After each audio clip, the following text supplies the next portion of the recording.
Donner ta vie à Christ, c'est commencer à vivre.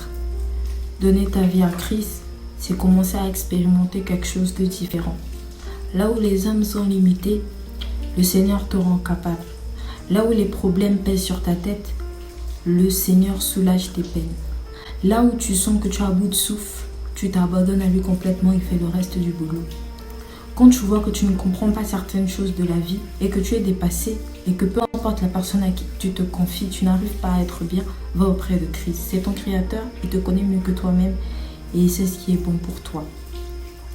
Aujourd'hui, en fait, par ce petit message, je veux juste vous faire comprendre que quand on fait des vidéos, de dire à nos frères et sœurs de donner leur vie à Christ, c'est pas qu'on est en train d'accumuler pour aller dire au big boss là-haut, écoute, mission accomplie, on a ramené des âmes à Christ. Non, c'est juste en fait qu'on a expérimenté le avant et le après de notre vie en Christ.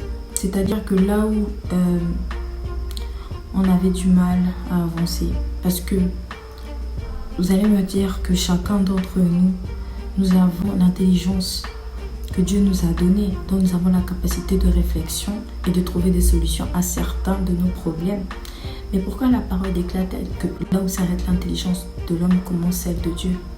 Parce que, étant dans la chair, ayant cette pensée humaine, nous sommes limités. Et Dieu nous rend possible de briser les limites parce que c'est le Dieu de l'impossible. Et en acceptant de donner notre vie à Christ, en fait, on a accès à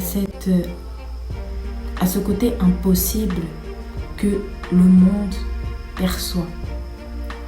Et c'est ce qu'on veut vous faire expérimenter en fait.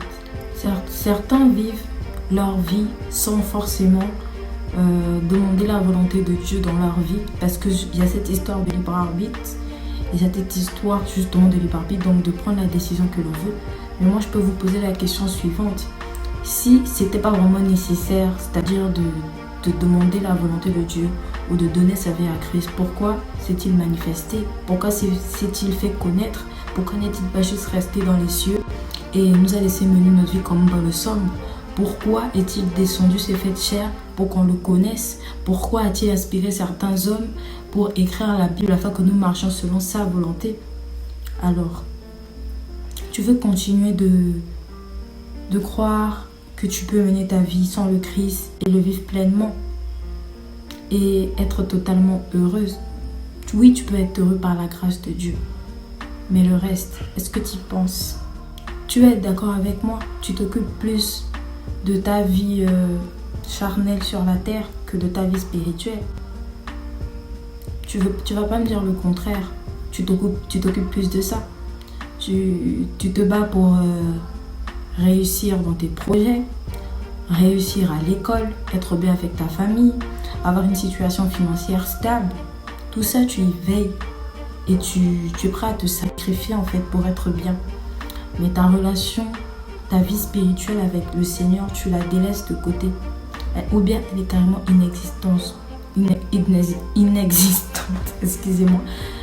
Et tu penses que sans le Seigneur, vraiment, sans ton Créateur, tu seras complètement heureux. Je ne dis pas que Dieu va te maudire ou autre chose. Une fois de plus, c'est le libre arbitre.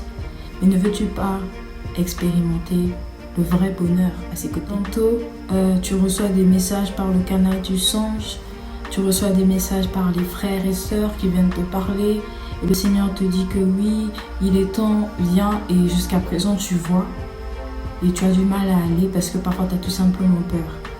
Et tu as tes types de personnes que Dieu a placées sur ta route qui viennent sans cesse pour te dire qu'on est là avec toi, et toi tu n'oses pas commencer à poser le pas. Mais sache que tu n'es pas seul en fait. Nous sommes une famille et nous sommes là pour toi. Alors moi je me demande juste à quel moment de ta vie tu vas commencer à vouloir entretenir une véritable relation avec ton Dieu.